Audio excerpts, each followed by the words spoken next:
Paz seja convosco. Amém. Retomamos nosso estudo a respeito da conversão. Finalizamos o primeiro período dizendo: há os que estão sendo salvos e os que estão perecendo. E a diferença é que uns se converteram e outros não.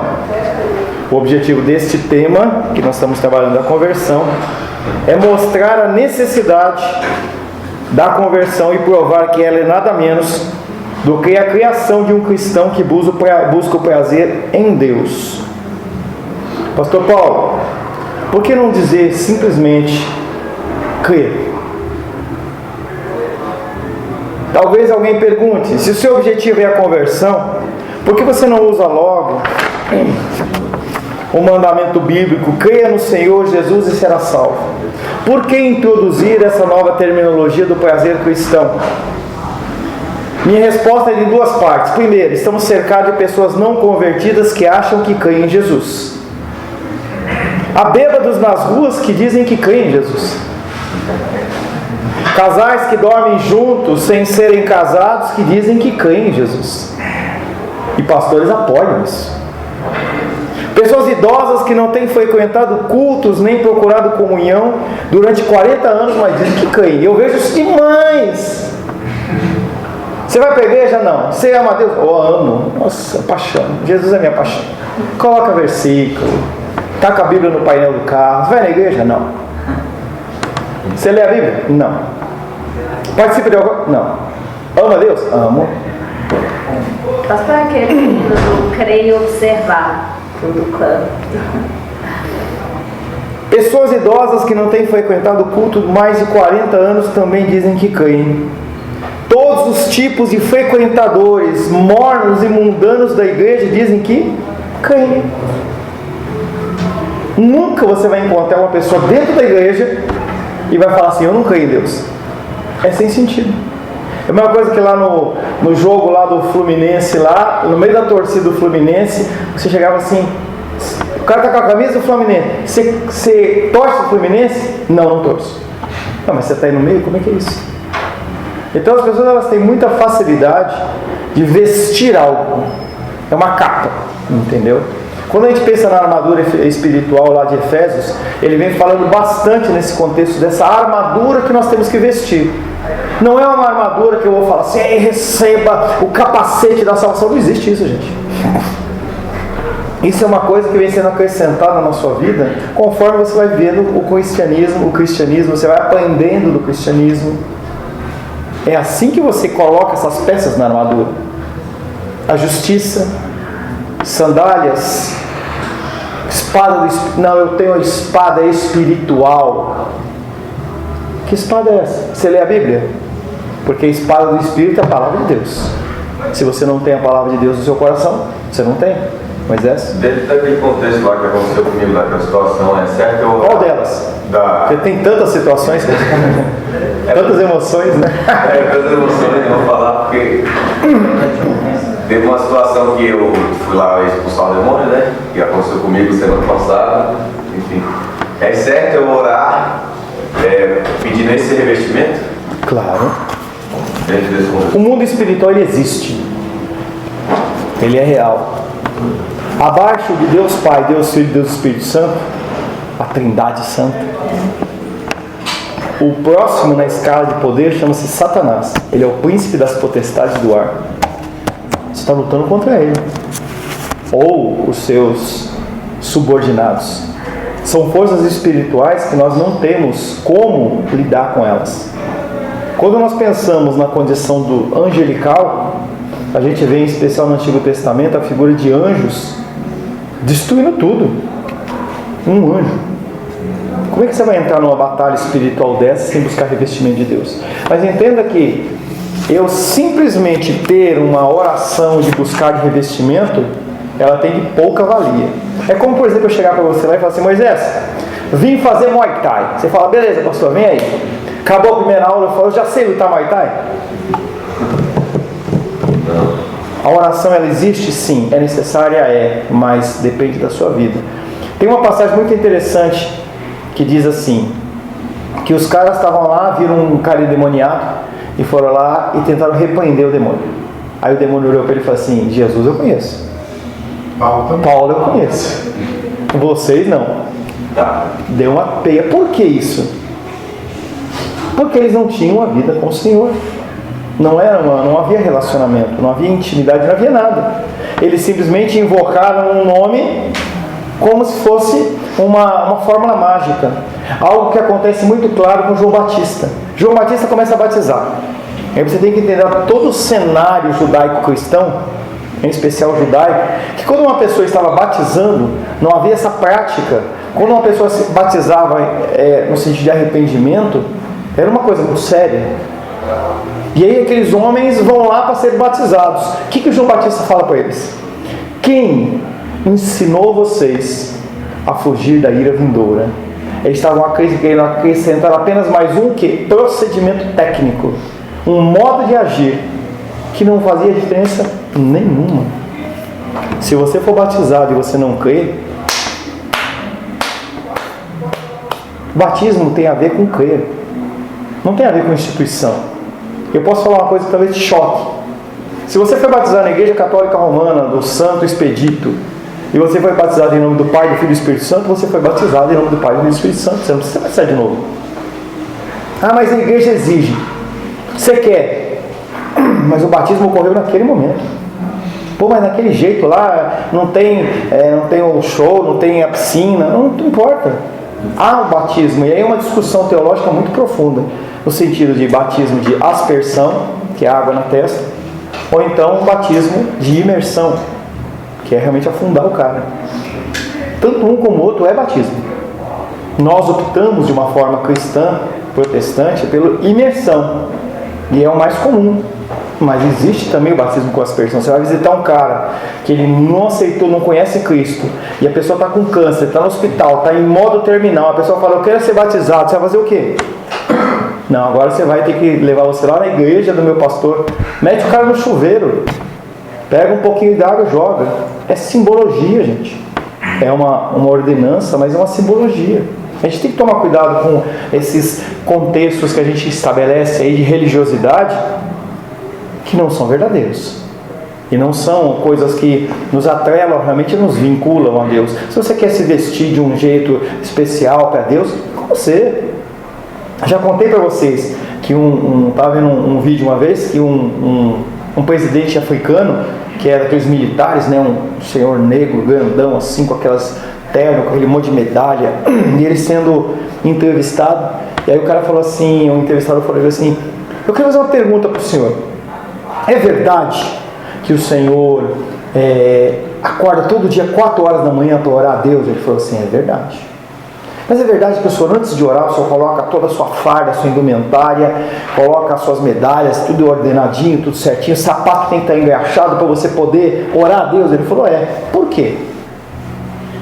Se eu encontro autoridades do mundo inteiro que são humanas, você vai estragar a Bíblia, Daniel?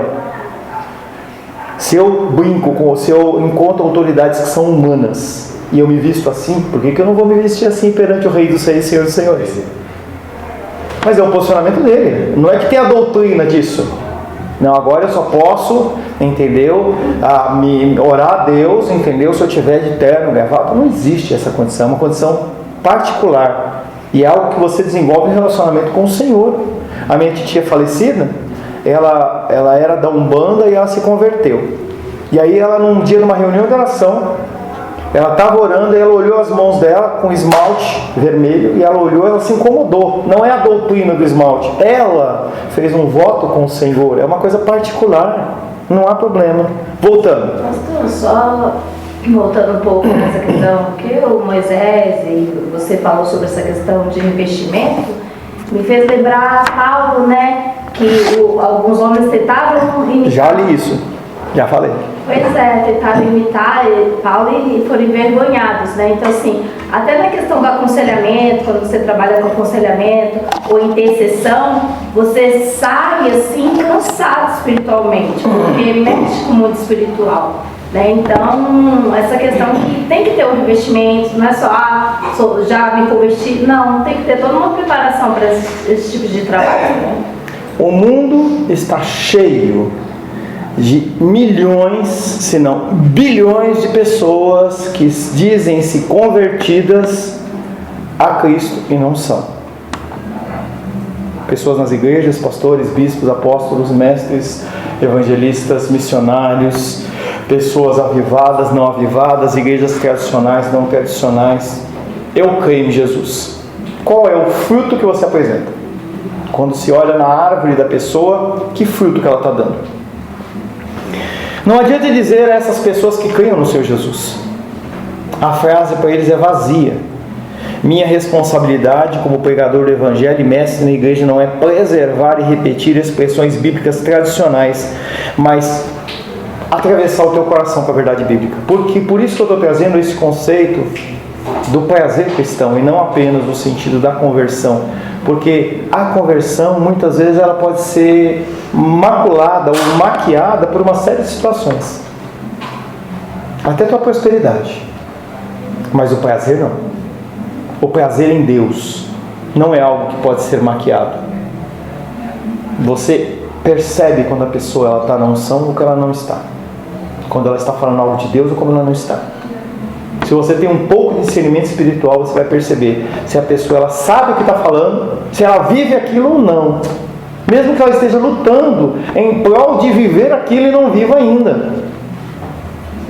Eu como professor de teologia, que eu também dou aulas, eu consigo ver muito claro. Eu sei quando eu estou falando na vontade de Deus e quando eu não estou falando na vontade de Deus. E as pessoas sabem também. Por isso que os bereanos, eles viviam naquela condição. Paulo é uma figura importante, ele é um apóstolo, ele é respeitado pelos outros, ele é, mas o que ele fala eu vou checar, eu tenho que ver o que ele está falando. E eu não estou aqui para falar alguma coisa e você tem que engolir aquilo como se fosse uma verdade. O pastor Paulo falou, ele não pode ser contradito de jeito nenhum, gente. É a sua vida. No dia do juízo, todos nós vamos passar pelo dia do juízo. Tá? Ninguém tem uma carteirinha, liberado, hein? Passa do lado. Não tem. Você vai parar e vai estar diante do Rei dos Reis. Não adianta você chegar e falar assim, olha, eu acreditava nisso, mas o pastor Paulo falou isso. Então tá liberado. Não, cara. A responsabilidade é sua. Você tem que analisar tudo que é falado, como é falado, tem que aplicar na sua vida, buscar nas Escrituras. É verdade o que é? É. Então eu vou mudar. E se eu não mudo, eu sou rebelde. Eu estou criando a minha própria idolatria em mim mesmo. Não adianta dizer a essas pessoas que criam no Senhor Jesus que a frase para eles é vazia. Isso leva à segunda parte da resposta. Por que falar sobre prazer cristão e não apenas no crer? Há outros mandamentos bíblicos diretos além disso, além de creia no Senhor e será salvo. A razão de introduzir a ideia do prazer cristão é nos forçar a dar atenção a esses mandamentos. Como seria se hoje o mandamento bíblico mais direto em termos de conversão fosse: não creia no Senhor, não fosse creia no Senhor, mas tenha prazer no Senhor? Será que as pessoas com quem nós convivemos, elas se declarariam cristãos? Porque crer é falar. É como falar em outras línguas. Gente, a coisa mais fácil que tem é falar em outras línguas. Porque ninguém entende, a menos que haja um intérprete. Então eu posso começar a falar. Você fala, nossa, como ele é espiritual, talvez eu não tenha o que falar. Talvez eu simplesmente esteja querendo expressar uma espiritualidade porque o que eu estou falando é sem conteúdo. Já vi isso muito. Talvez você também já tenha visto. A pessoa quer chamar a atenção da plateia, viu um anjo. Não tem problema com isso. A gente vê nas Escrituras a manifestação angelical, mas é algo sobrenatural. Não é uma coisa que é comum. Toda hora tem um anjo. Não é assim que funciona. O que é natural é natural, o que é sobrenatural é sobrenatural. E a palavra de Deus, apesar de ser sobrenatural, ela é algo que está ao nosso alcance todo o tempo. E eu já vi pastores, eles chegarem, pegar a Bíblia e jogar longe e falar assim, hoje não é dia de palavras, é dia de revelação. E aí o povo vai à loucura, como se aquilo fosse uma coisa boa. Pessoas que não conhecem as Escrituras, não conhecem o manual de trabalhar, como que funciona. O Senhor nos deixou isso. Ele é a palavra de Deus, Ele é o verbo vivo. Como seria se hoje o mandamento bíblico mais direto em termos de conversão não fosse creia no Senhor, mas tenha prazer no Senhor? Será que não poucos que têm o coração adormecido não seriam despertados ao ser atingidos por essas palavras? Se alguém não for nascido de novo para ser um cristão que busca o prazer, não pode ver o reino de Deus. Pastor, mas isso não está na Bíblia. Não está. Foi uma montagem que foi feita. Mas você pega verdades e você junta essas verdades, porque as escrituras elas são complementares. Não tem nenhum versículo que você vai achar lá em Tessalonicenses que diz o que foi falado em Gênesis.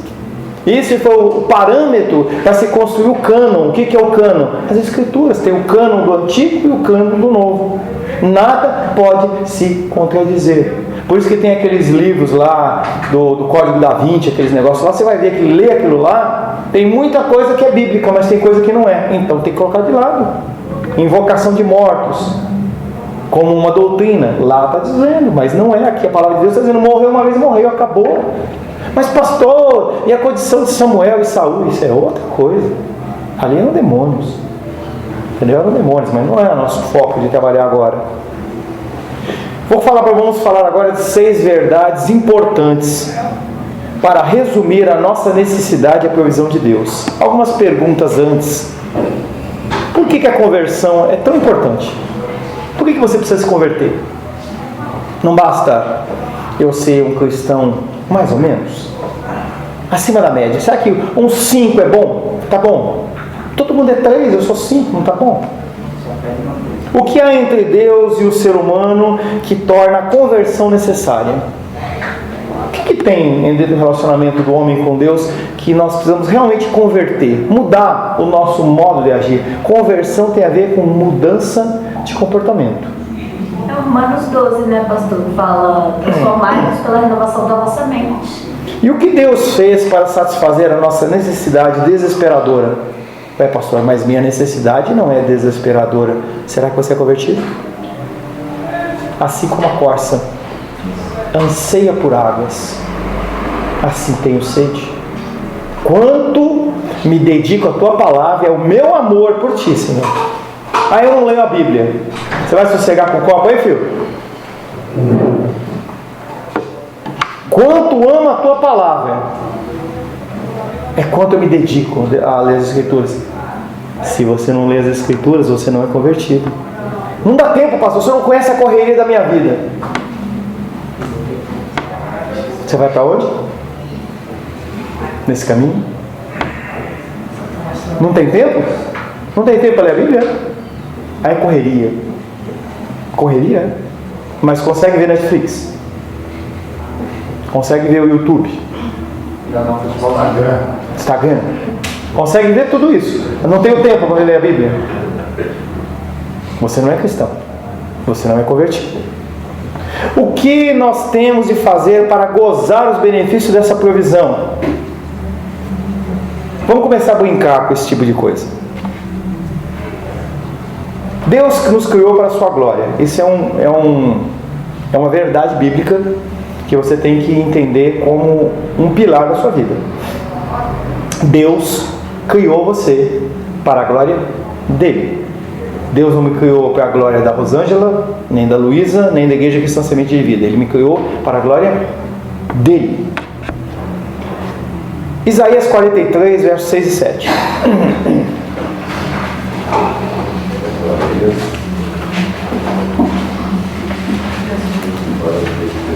Começou a falar de Isaías, a coisa pega. 43, o que, pastor? 6 e 7, por favor. Direi ao norte, entrega, e ao sul, não retenhas. Trazei meus filhos de longe e minhas filhas, das extremidades da terra, a todos os que são chamados pelo meu nome, e os que criei para a minha glória, e que formei e fiz. Então ele está fazendo é uma palavra profética de Isaías, dentro do contexto do reino de Israel, e ele está falando, trazer. Peraí que eu perdi qualquer, mas é quase 6 e 7. Direi ao norte, entregar, e ao sul não retenhas, trazer meus filhos de longe e as minhas filhas da extremidade da terra. Ele está falando que essas pessoas que são filhas dele, elas estão espalhadas por toda a terra. É a igreja universal de Deus. E aí vem o conceito que nós falamos, católica. Igreja católica é igreja universal. Então nós somos católicos, apostólicos, mas não somos romanos. Nós não temos uma sede em Roma, mas nós somos católicos, nós fazemos parte da igreja de Deus, dos escolhidos, dos filhos de Deus. Nós somos apostólicos, nós cremos na doutrina apostólica lá, que teve os 12, cai Judas, sobe Matias, acrescenta Paulo, e alguns dizem que aquele que abriu os olhos de Paulo, Barnabé, também era apóstolo. Tá? Então aqueles apóstolos foram a base da igreja. Então nós temos a cultura apostólica, mas nós não somos romanos. Temos que ter a compreensão correta de que tudo na vida começa com Deus, não começa em você. Então quando eu me converto, essa conversão nasce em Deus. Não vem de um culto, com todo respeito ao meu querido lá com Adore, é isso mesmo. Mas a conversão da pessoa não vem a partir do louvor que está sendo cantado, do violino, do sax, não vem daí. Porque isso é emocional. Se você já reparou em algumas igrejas, quando está o finalzinho da palavra, o cara vai lá, levanta do louvor de cabeça baixa, bem contente, ele vai lá para o teclado. Mais perto quer. O que aquilo está trazendo no coração das pessoas? Um hino como esse é um hino que a gente ouve bastante em funeral. Então está tentando de alguma maneira tocar no coração da pessoa, para que ela possa se render a um chamado de conversão naquele momento em que o louvor está tocando. Mas se houve uma conversão verdadeira, a conversão é uma parte de Deus, não parte do coração do homem. O coração do homem vai sendo trabalhado, vai sendo mudado, e aquilo é como se fosse uma explosão, é como se fosse um derramar. Se você for olhar a história do cristianismo protestante a partir de Martinho Lutero lá, você vai ver que a condição de eu chamar pessoas para serem convertidas, isso tem no máximo 100 anos. É muito novo. As pessoas inventaram isso. Quem quer apelo? Isso não está na Bíblia, gente. E a gente sempre tem que partir das Escrituras para a igreja, não da igreja para as Escrituras. Por isso que eu falei para vocês o negócio lá, que é o vento, que é o frio de fogo e tal. Não há em nenhum local nas Escrituras a condição do apelo. Quando a gente vê lá em Atos, após a manifestação de Atos 2:8, que o apóstolo Pedro ele sai pregando o evangelho ali e se convertendo, constrangendo aquelas pessoas, as pessoas falam: e o que nós precisamos fazer? Como que eu entro nesse barco?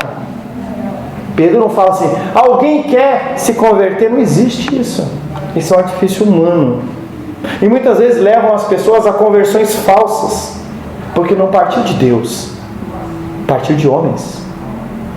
Pessoas que estão passando grandes lutas e dificuldades, está com um parente com câncer, aceita Jesus aí que Deus é poderoso, vai curar, e a pessoa faz, e ela acha que aquilo é uma verdade, e não é. E ela alicerça toda a vida dela em cima de uma mentira. A conversão é algo muito importante, muito séria.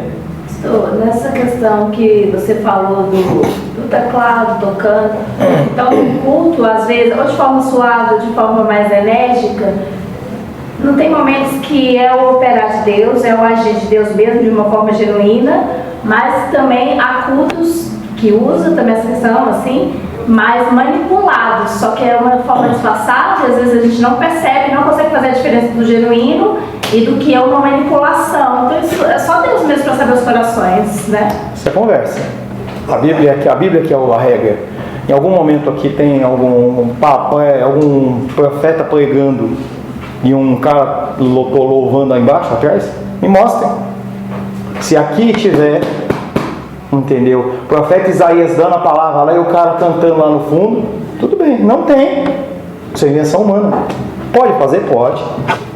Mas é o necessário? Não. O necessário é a palavra de Deus. É isso que muda. Se a pregação do pastor ela não foi suficiente para quebrar o coração endurecido, não é um louvor que vai quebrar. Não é. Nós temos que entender que o que entra, a palavra de Deus é como uma espada, olha o como de novo, é como uma espada de 2 gumes. O que era a espada de 2 gumes? Era a arma de manuseio dos guerreiros romanos, que era uma potência bélica daquela época, em que aquela espada era uma espada desse tamanho assim, com um cabo curto, que a gente vê no filme Gladiador, e ela corta de um lado e do outro. A palavra de Deus é como uma espada de 2 gumes. Ele fala para que as pessoas façam a comparação. Olha, é como uma espada de 2 gumes, que chega até o ponto de dividir juntas e medulas, e é apta para discernir o propósito do coração. Então a palavra de Deus, ela é essa espada, não é o louvor, a menos que o louvor seja um louvor bíblico. A pessoa está cantando uma música que tem lá muita, você vai ler salmo, você vai ver. A pessoa está cantando a palavra. Beleza? Orações. As orações, elas são cada vez mais bíblicas conforme você vai se alimentando da palavra. Você não tem que ficar inventando palavras ou falando em hebraico, grego. Se você usar, Deus, a tua palavra está dizendo isso. Eu decido confiar no Senhor, porque a tua palavra no Salmo 23 está dizendo: o Senhor é o meu pastor e nada me faltará. Então isso que muda o coração das pessoas. E o coração dos homens, ele é enganoso. Então quando você fala para mim assim, só Deus conhece o coração, conhece. E todo o coração, ele é enganoso. Quando ele precisar de algum artifício além da palavra, o sacrifício de Cristo passa a deixar de ser importante e vale a pena. É apenas o sacrifício de Cristo que está nas Escrituras. E eu não estou falando que a gente não pode louvar, que a gente não pode se alegrar, não é nada disso. Isso são acessórios. Eu vou jantar, almoçar na tua casa, chega lá, tem muito amendoim, tem suco, tudo, mas eu fui chamado para almoçar. Se não tiver arroz, feijão, carne, salada, alguma coisa, que almoço é esse? Então muitas vezes a gente vai para o culto nessa condição. A gente tem um monte de petiscos, mas não tem o que comer. O louvor é uma preparação, amém. Mas se você passou o dia inteiro do domingo vendo Faustão, vendo Sérgio Portiolli, não sei o que, MMA, sei lá o que quer que seja, você vai para o culto à noite, você não vai conseguir adorar a Deus. Pode fazer o louvor que quiser, não vai. Voltando. Temos que ter a compreensão correta de que tudo na nossa vida começa com Deus. Ninguém jamais entenderá a necessidade de conversão se não souber, porque Deus nos criou.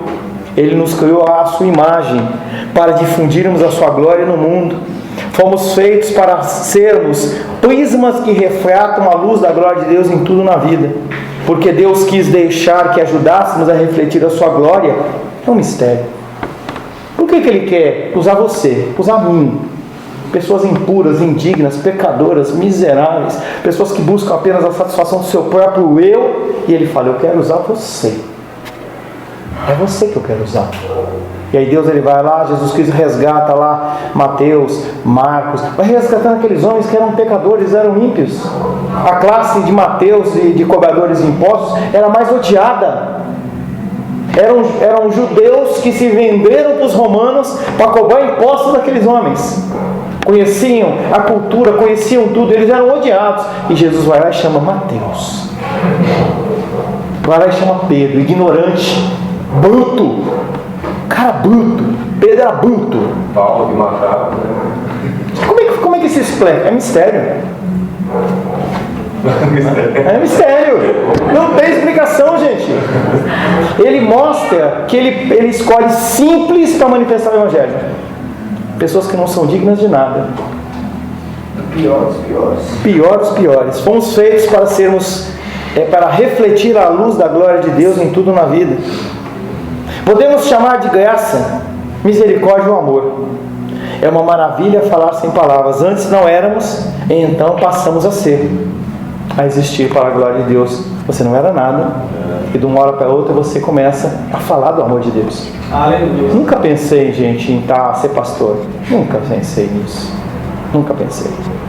Eu lembro que ainda tinha 18 anos, eu estava lá em Ubatuba, lá com os meus amigos lá, enchendo a cara de bebida lá, e aí um rapaz estava lá tocando violão, e ele estava tocando, cantando um evangelhozinho lá, e eu falei: você é crente? Meio tripudiando dele assim. E aí ele olhou para mim assim: tem problema? Quase que ele chorou. Tem problema? Eu fiquei tão sem graça. E aí toda uma construção para que a gente pudesse estar junto aqui. E cada um de vocês tem uma história. Se a gente abrisse um momento, entendeu? Talvez, se Deus assim o permitir, um dia a gente fazer um tempo de adoração aí. E aí cada um vai falar um pouco da sua vida. Onde você estava? Onde você caminhou? Bem light, né? Porque senão escandaliza o irmão nem vai deixar deixar o Moisés pegar o violão de novo aí, misericórdia, né? Entendeu? Sai fora. Então, primeira coisa, Deus nos criou para a sua glória. Segundo, porque Ele nos criou para a sua glória, nós temos que obrigação de viver para a sua glória. E aí nós temos que entender o que é essa glória. Qual é esse padrão que Ele quer que a gente faça. É muito fácil para a gente desenvolver isso dentro do nosso ramo de atividade profissional, na escola. A gente sabe como tem que agir, como fazer, como tem que se portar naquele ambiente. E a gente tem que também aprender como fazer isso dentro da casa do Senhor. Dentro da casa do Senhor, que é todo o nosso cenário de vida. 1 Coríntios 10, 31, fale. Eu sei que você está falando, então assim, a gente se converte, né? Deus nos traz a conversão e é aquela questão de desenvolver a salvação. E você me viu aquele exemplo do feijão, sabe? Que todo, na maioria das vezes, é infância, né? A gente plantou aquele feijãozinho e se você deixar, vai desenvolvendo naquele copo. Então é isso, se converte, mas agora é um tempo de crescimento, né? Leitura, oração com Deus, né? 1 Coríntios 10, 31. 31. Portanto, quer comais, quer bebais, ou façais outra coisa qualquer, fazei tudo para a glória de Deus. Tudo o que você fizer, faça para a glória de Deus. E aí, eu já falei para você, quando a gente pensa na palavra tudo, pessoas que escreveram as escrituras, eles eram judeus. A cultura é judaica, tá? Não é ocidental, não é do Brasil, é judaica. Você tem que começar a aprender a entender isso. Um judeu, quando fala tudo, toda, nem sempre é totalidade. E aí é uma falha que nós temos dentro da nossa linguagem brasileira, português nosso. Então, quando nós lemos um tudo, quer comais, quer bebais, eu faço aí outra coisa qualquer, fazer tudo para a glória de Deus. Esse tudo não é um tudo fracionado. Então eu posso chegar e falar assim: meu aniversário é amanhã, todos estão convidados. Todos quem? Todos de Brasília? Do Guará? Um grupo. Então esse tudo toda pode ser um grupo específico. Nesse caso, essa palavra tudo é tudo na totalidade. Tudo que você fizer tem que ser para a glória de Deus. Eu vou me vestir, glória de Deus. Eu vou usar os meus recursos, para a glória de Deus. Eu vou usar o meu tempo, para a glória de Deus. Vou ver um vídeo, para a glória de Deus. E é claro que isso é uma corrida atrás do rabo a vida inteira. É por isso que isso é um processo. Você, a partir do momento que você entendeu uma verdade bíblica, você coloca aquilo como uma prática para você, e aí você começa a fazer aquela prática um hábito. Criou aquele hábito, você não vai deixar nunca mais. Por isso que eu bato na tecla. Vamos ler a Bíblia? Vamos ler a Bíblia? Vamos ler a Bíblia? Tem que ler a Bíblia? Tem que ler a Bíblia? Eu estou lendo com a Ingrid, por exemplo, a Ingrid com a Aisla, quando ela acorda, né? Com o Nicolas também, quando ela acorda. Tá? Mas a Ingrid, pastor, eu já li. Quinta-feira foi feriado, mas eu tive que ler. Sexta-feira eu acordei e eu fiz a leitura. Ela já entendeu aquilo, já para ela um quê? Hábito. E para a pessoa que não é? Tem dificuldade. Se Deus nos fez para a sua glória, é evidente que devemos viver para a sua glória. É óbvio. Nosso dever vem do desígnio de Deus. O que significa glorificar a Deus? Não significa torná-lo mais glorioso. Não tem como você fazer Deus mais glorioso, porque não há. Deus é imutável. Se você adorar Ele ou não adorar Ele, Ele vai continuar sendo Deus. Se você acender uma vela para Ele, se você matar um carneiro, Ele vai continuar sendo o mesmo Deus, não vai mudar nada.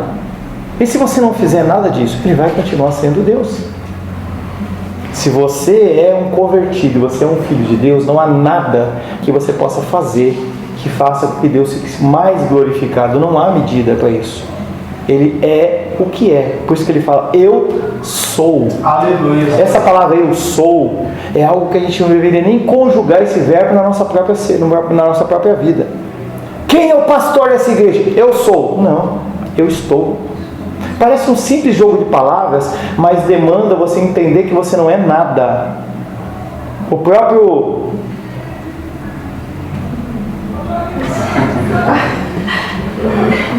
Shakespeare, ele fala: ser ou não ser? Não ser. Eu não sou, eu estou. Eu estou o marido da Rosângela. Pode ser que hoje eu morra. Não, porque eu prometi para ela que ela vai morrer primeiro. Não vou deixar ela sozinha, não. Primeiro eu tenho que ficar com a minha filha, né, filha? Minha filha vai ficar mais velha, vai chegar uma hora que ela vai casar e tal, e eu vou morar lá no quartinho, só vou ficar contando piada para ela, né, filha? O que significa glorificar a Deus? Não significa torná-lo mais glorioso. Significa reconhecer a sua glória, valorizá-la acima de todas as coisas e fazê-la conhecida. Implica, primeiro, Salmo 50, 23. Salmo 50, 23.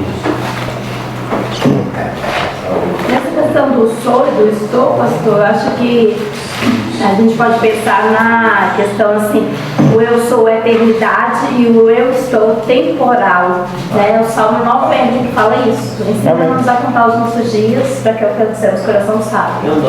Pastor, Deus se alegra com a nossa conversão. Claro, é isso que é o tema nosso. Porque a conversão é uma conversão verdadeira e que vai fazer com que nós o glorifiquemos. E nós cumprimos o papel pelo qual nós somos designados. Um cristão que não se converte, ele não traz glória a Deus, ele traz escárnio à cruz. Salmo 50, 23. O que me oferece sacrifício de ação de graças, esse me glorificará. E ao que prepara o seu caminho, dar-lhe-ei que veja a salvação de Deus. O que significa glorificar a Deus? Primeiro, gratidão de coração. Convertidos são gratos.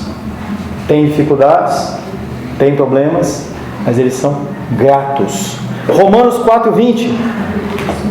Romanos 4:20.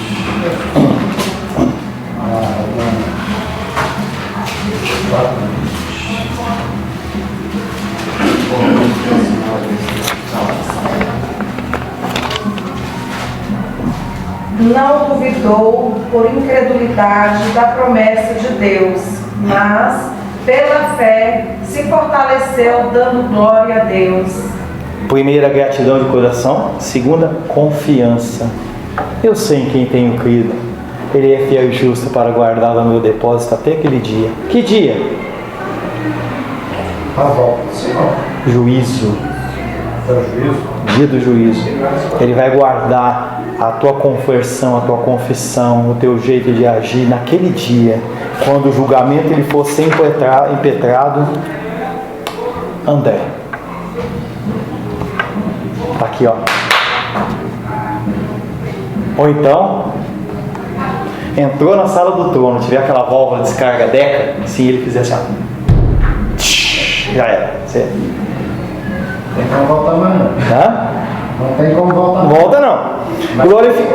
Hã? Vai de tobogã. Vai ser azedo esse tobogã. E abre a portinha assim pra você ver que você já desceu.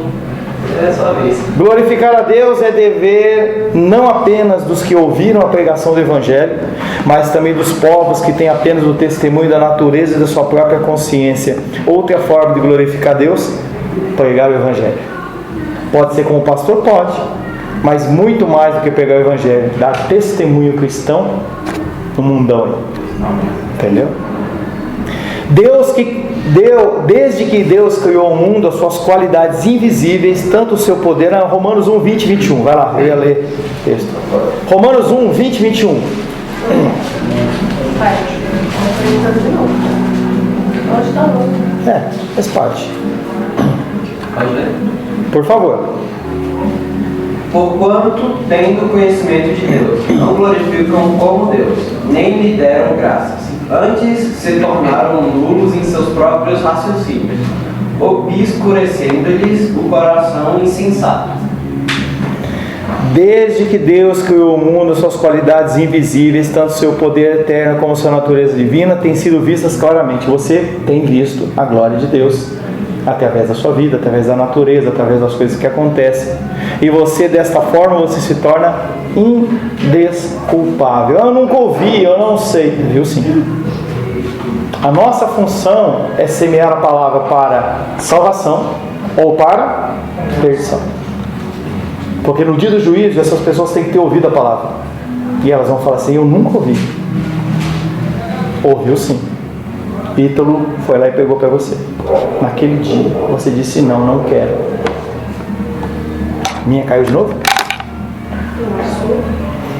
Mesmo sem a Bíblia, todas as pessoas têm acesso ao conhecimento de que fomos criados por Deus e por isso dependemos dele para tudo, devendo-lhe gratidão e confiança no coração. Todo ser humano tem uma coisa chamada sensus divinatis. Latim, hein? Latim, hein? O que é isso? Nós temos no nosso coração o entendimento de que há alguém superior. Todo ser humano sabe disso. Todos nós temos. Como também nós todos sabemos, temos discernimento do quê? Do bem e do... Por causa da queda de Adão e Eva. Você sabe quando você está fazendo certo e você está fazendo errado. Nós somos indesculpáveis diante de Deus. É por isso que no dia do juízo, se a pessoa não tiver o sangue do Cordeiro sobre a vida dela, o que acontece?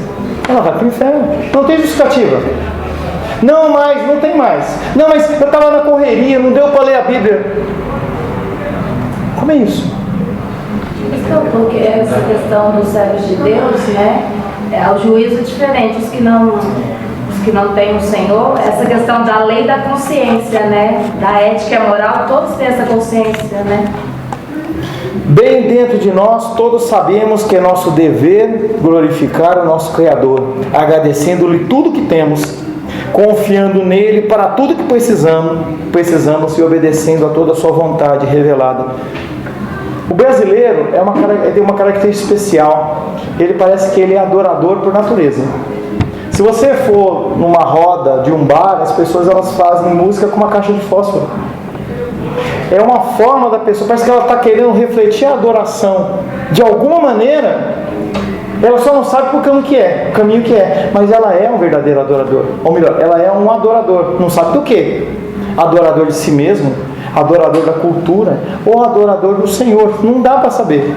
Nós, como brasileiros, nós temos isso no sangue, esse gingado, essa coisa.